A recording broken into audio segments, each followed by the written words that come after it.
Hello दोस्तों। I hope आप सब लोग अच्छे होंगे। आज की इस क्लास में हम डिस्कस करेंगे 2023 के पीवाईक्यूज रीडिंग कॉम्प्रिहेंशन के।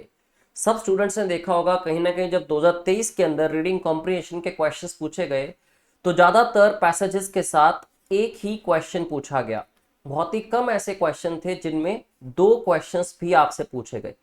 आप जानते हैं कि जैसे हर एक पैसेज के साथ एक क्वेश्चन है तो उसके साथ उसकी 4 आंसर ऑप्शंस गिवन होती हैं। बट क्योंकि सी सेट के पैटर्न के हिसाब से ज़्यादातर क्वेश्चंस एनालिटिकल होते हैं जिसमें डायरेक्ट आंसर आपको नहीं मिलता। कभी तो क्वेश्चन में आपसे क्रक्स पूछा जाता है, कभी ऑथर का पॉइंट ऑफ व्यू पूछा जाता है आपसे, या फिर कोई भी एक रैशनल अजम्पशन की बात होती है। इन सब को करने के लिए बहुत ही ज़रूरी है कि आपकी जो अंडरस्टैंडिंग है पैसेज को पढ़ने के बाद वो बहुत अच्छी होनी चाहिए, क्योंकि शायद इसमें आपकी इंग्लिश कम और आपकी मेंटल एबिलिटी या मैं कह लूँ कॉग्निटिव एबिलिटी का ज़्यादा टेस्ट होता है। वेल ऐसी चीज़ हम आज के क्वेश्चंस में भी देखते हैं। 2023 के प्रीवियस ईयर क्वेश्चंस में से सबसे पहला क्वेश्चन है आपकी स्क्रीन पे, सी सेट 2023 का क्वेश्चन नंबर 12। पैसेज गिवन था इन्वायरमेंटल प्रॉब्लम्स कोज हेल्थ प्रॉब्लम्स। तो कहीं ना कहीं कलेक्टिवली बात हुई यहाँ पे इन्वायरमेंटल प्रॉब्लम्स की हेल्थ प्रॉब्लम्स के साथ। क्योंकि पिछले वीडियो में मैं आपको बता चुका हूं कि एक बेस्ट अप्रोच क्या रहेगी किसी भी पैसेज को सॉल्व करने की, मैं साथ में आपसे आज उसी अप्रोच के बेसिस पे ही इस क्लास को कंटिन्यू करना चाहूंगा, जिसमें हमने डिस्कस किया था कि हम पहले पैसेज के क्वेश्चंस को पढ़ के उसकी आंसर ऑप्शंस को पढ़ के एक माइंड में एक थॉट बनाएंगे, अपना एक इन्फ्लुएंस क्रिएट करेंगे कि मुझे एक्चुअली फाइंड आउट क्या करना है। ठीक है, जैसे मैंने वहां भी कहा था डेस्टिनेशन आपके पास होगी तो उसके अकॉर्डिंगली आप पाथ भी चूज कर ही लेंगे। राइट। सो क्वेश्चन था इसके ऊपर, which one of the following statements best implies the most rational assumption that can be made from the passage। तो आपको इसमें एक अजम्पशन बतानी है जो पैसेज को पढ़ने के बाद अप्रोप्रिएटली आप अज्यूम कर सकते हैं जिस चीज को, या फिर वो आपको बिल्कुल रैशनल या लॉजिकल लगती है। तो let us go through the options. We are likely to spend more money on cure than prevention. कि शायद संभावना इस चीज की है कि हम लोग पैसा खर्च करने वाले हैं इलाज पे ज्यादा, किससे ज्यादा, प्रिवेंशन से। We are likely to spend more money on cure than prevention. Next option है it is the job of government to solve our environmental and public health problems. कि ये सॉलिडली गवर्नमेंट की ही एक रिस्पॉन्सिबिलिटी बनती है कि वो इन चीजों से कहीं ना कहीं सॉल्व करे उनको या सॉर्ट आउट करे उन प्रॉब्लम्स को। सी ऑप्शन था health can be protected even if environmental problems go on unattended. कि हेल्थ जो है उसको फिर भी प्रोटेक्ट किया जा सकता है चाहे या भले ही जो इन्वायरमेंटल प्रॉब्लम्स हैं वो वैसी की वैसी बनी रहें या अनअटेंडेड रहें। फोर्थ ऑप्शन थी लॉस ऑफ ट्रेडिशनल लाइफस्टाइल। जो ट्रेडिशनल लाइफस्टाइल आज आपको देखने को मिलता नहीं है उसका जो लॉस है, and the influence of western values. Obviously western values की इन्फ्लुएंस बढ़ने से ही लॉस हुआ ट्रेडिशनल लाइफस्टाइल का। तो उससे क्या हुआ, led to some unhealthy ways of living. तो सारा इंपैक्ट क्या उसकी वजह से पड़ा। अब जब आप आंसर ऑप्शंस को देखते हैं तो कहीं ना कहीं अपनी अजम्पशंस आप क्रिएट कर लेते हो कि ये वाला आंसर ऑप्शन करेक्ट हो सकता है इस पैसेज के लिए। बट हम शायद कई बार ये बात भूल जाते हैं कि हमें पैसेज पे भी डिपेंडेंट रहना है। पैसेज में कौन सी इंफॉर्मेशन गिवन है उसके अकॉर्डिंगली ही मैं अपना आंसर बना सकता हूँ। राइट। तो चारों ऑप्शंस को देखने के बाद आपका एक माइंड सेट हो जाता है कि आपको एक्चुअल कौन कौन सी चीजें फाइंड आउट करनी है। क्या ये सारी की सारी रिस्पॉन्सिबिलिटी या जॉब गवर्नमेंट की है, इस चीज को आपको देखना है पैसेज में गिवन है कि नहीं। क्या पैसेज के अंदर मनी की बात हुई कि मनी क्योर्स के ऊपर ज्यादा स्पेंड होने वाले या प्रिवेंशन के ऊपर। थर्ड ऑप्शन में देखें तो हेल्थ को प्रोटेक्ट किया जा सकता है या नहीं किया जा सकता अगर इन्वायरमेंटल प्रॉब्लम्स चलती भी रहें तो। और फोर्थ था कि यहाँ पे लाइफस्टाइल का इफेक्ट ज्यादा पड़ा है जिससे कि बीमारियां बढ़ी हैं। ठीक है, चलिए देखते हैं पैसेज में क्या गिवन था। As it starts, environmental problems cause health problems। Next लिखा हुआ है substantial changes in lifestyle can reduce environmental और health problems। कि जो substantial मतलब essential या considerable changes हैं lifestyle के अंदर can reduce environmental और health problems। वो शायद environmental और health problems को reduce कर सकते हैं। But the idea appears almost impossible to adopt। जब इसने ये कहा कि ऑलमोस्ट इम्पॉसिबल है इस आइडिया को अडॉप्ट करना, तो यहाँ आपको एक चीज समझ आ जाती है किसके साथ तो ऑथर भी अग्री नहीं कर रहा शायद। ठीक है, नेक्स्ट, विद इन्वायरमेंटल प्रॉब्लम्स के साथ साथ individual efforts can be perceived as having a negligible effect and therefore led to inertia. की कह रहे हैं कि इन्वायरमेंटल प्रॉब्लम्स तो हैं, लेकिन उनके साथ साथ आप एक और चीज को कंसिडर कीजिए, वो क्या है, इंडिविजुअल एफर्ट्स, जो कि ऐसे देखा जा सकता है कि नेग्लिजिबल इफेक्ट है उनका, देयरफॉर लीड टू इनर्शिया, जो कि इनर्शिया तक लेके जाते हैं, या फिर दे लीड टू इनर्शिया, या उनसे इनर्शिया रहता है या बनता है। इनर्शिया क्या होता है, इनएक्टिविटी।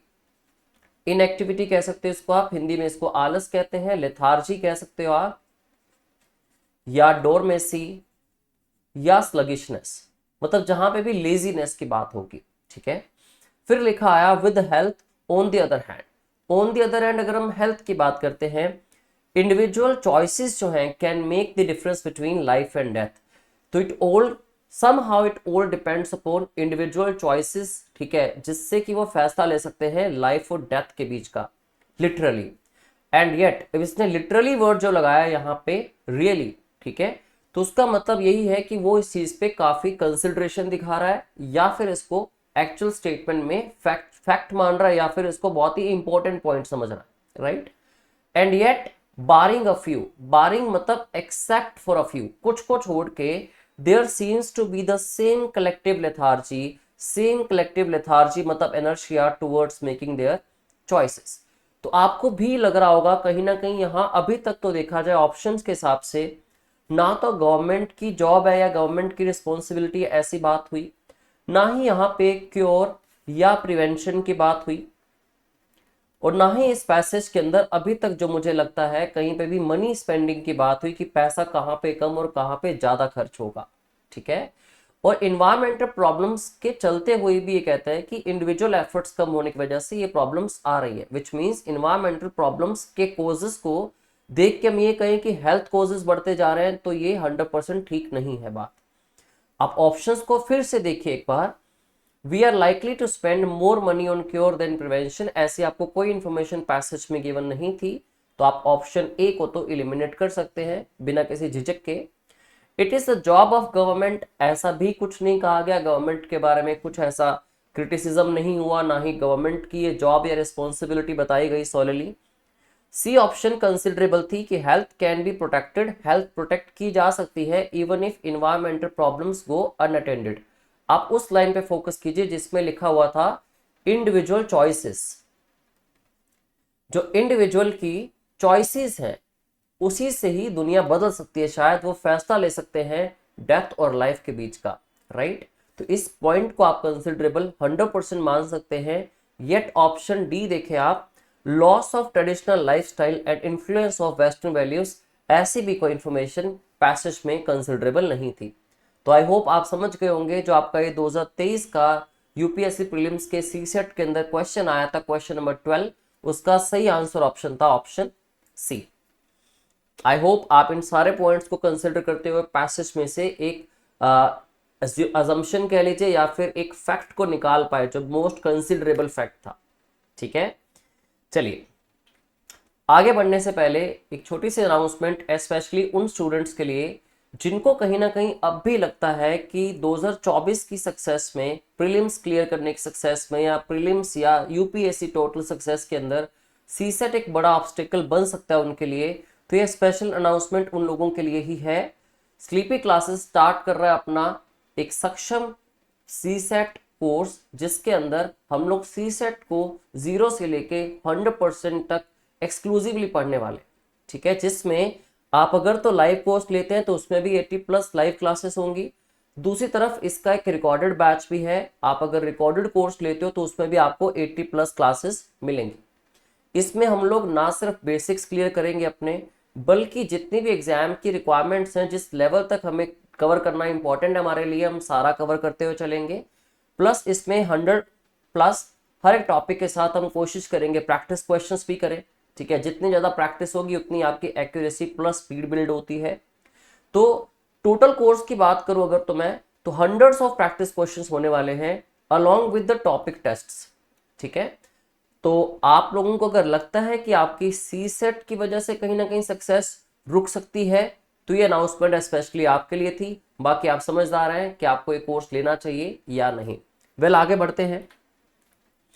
सी सेट के अंदर ही 2023 के अंदर क्वेश्चन नंबर 21 पे ध्यान देते हैं। क्वेश्चन नंबर 21 सी सेट के ही रीडिंग कॉम्प्रिहेंशन पैसेज का क्वेश्चन था।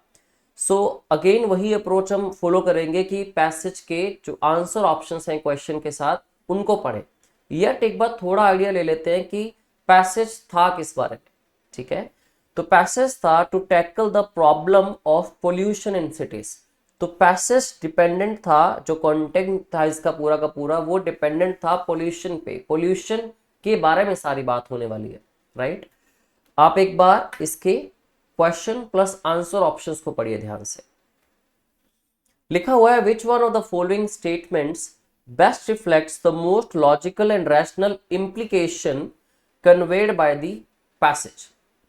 कि जब बात होती है ना पैसेज में, किस ऑथर ने अपने ओपिनियंस दिए हैं, उस पे ही कई बार एक डायरेक्ट क्वेश्चन आपसे ये पूछा जाता है कि ऑथर सजेस्ट क्या करना चाहता है, इम्प्लाई क्या करना चाहता है, क्या एडवाइस देना चाहता है।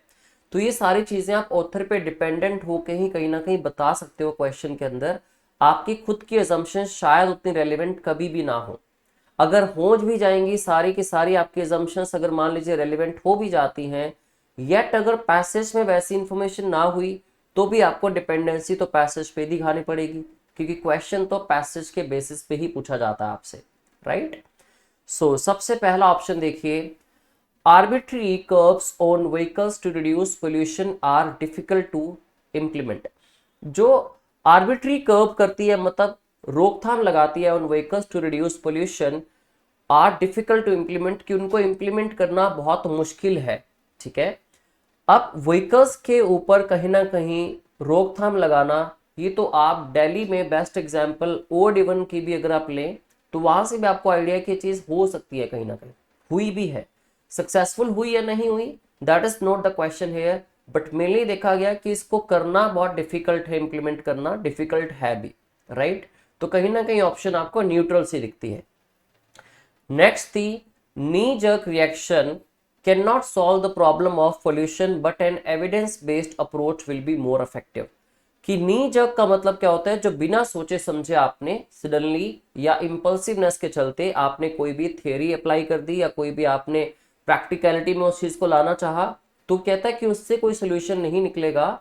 अगर देखा जाए तो सोल्यूशन किससे निकलेगा, एविडेंस बेस्ड एक परफेक्ट या फिर मैं कह लूं एक कंसिडरेबल अप्रोच के साथ।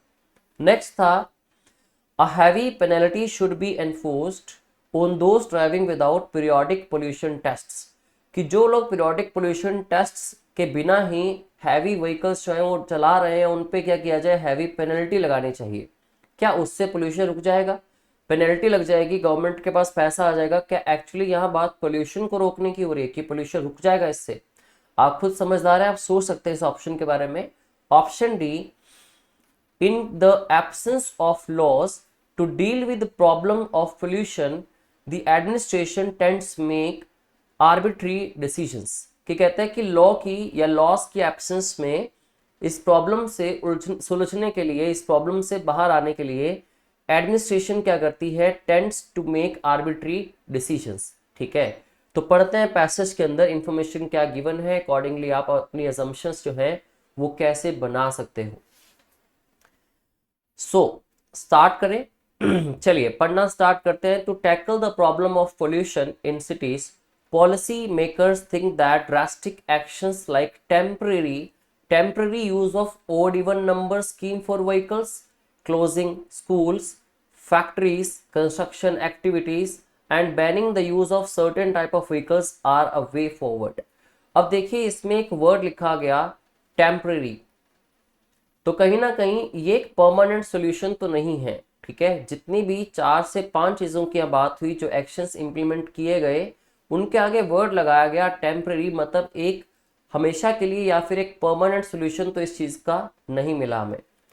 इवन देन, फिर भी the air is not clean. यहां से अगली लाइन से क्लियर हो जाता है कि इन सब मेजर्स के बाद भी एयर क्लीन नहीं है, मतलब ये सारे इफेक्टिव मेजर्स थे ही नहीं कभी। Vehicles more than 15 years old comprise 1% of total. जो 15 साल से भी पुराना व्हीकल है उसकी बात कर रहे हैं कि वो सिर्फ 1% टोटल पोल्यूशन का 1% ही कंप्राइज करता है। एंड टेकिंग देम ऑफ, और उनको बाहर निकाल देना, the road will not make any difference, इससे कोई सोल्यूशन निकल के नहीं आने वाला।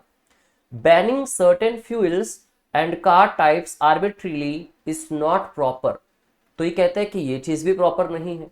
तो प्रॉपर है क्या चीज, हम कैसे अजम्पशन क्रिएट करें अपनी। पढ़ते हैं आगे। आगे लिखा गया diesel engine produce more PM 2.5 and less CO2 then petrol और सीएनजी इंजन। तो यहाँ पे एक चीज सामने आती है कि कहीं ना कहीं ये डीजल इंजन को क्रिटिसाइज कर रहा है एज कंपेयर टू सीएनजी और पेट्रोल इंजन। बट आगे बढ़ते हैं। On the other hand both diesel and CNG engine produce more nitrogen oxide then petrol engine. अब देखा जाए तो कहते हैं कि कहीं ना कहीं डीजल इंजन और सीएनजी इंजन की बात करें तो नाइट्रोजन ऑक्साइड बहुत ज्यादा इमिट करते हैं, वो भी नुकसान है।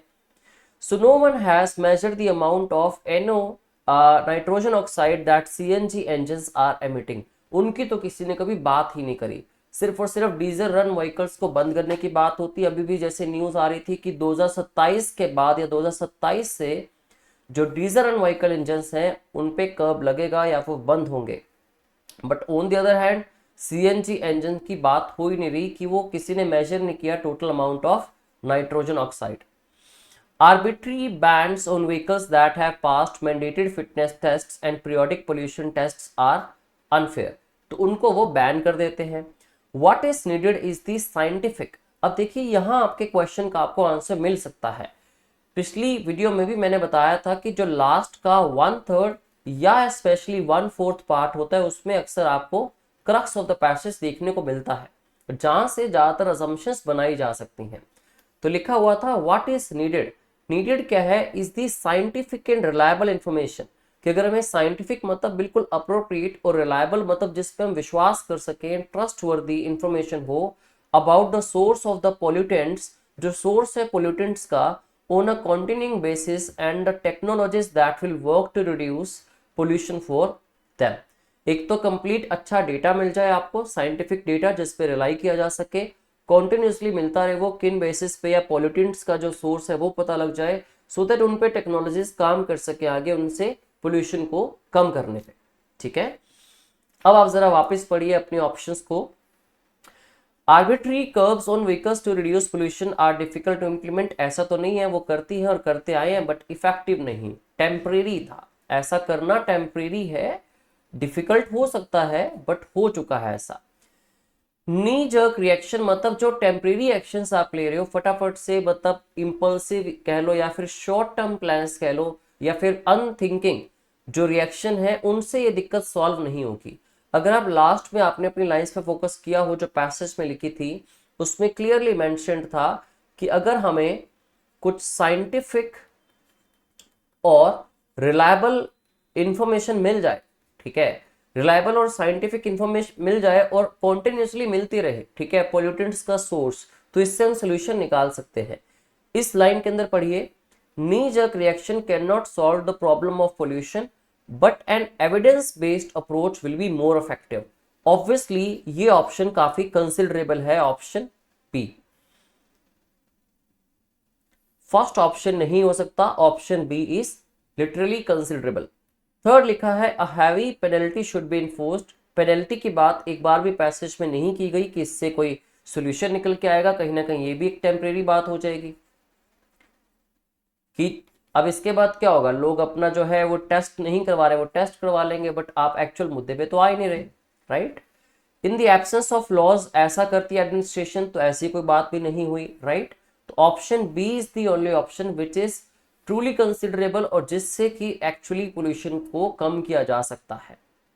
आई होप ये दोनों पैसेजेस आप लोगों को अच्छे से समझ आए होंगे और जो इंपॉर्टेंट अनाउंसमेंट आपके लिए की थी मैंने, ठीक है, take that into your consideration.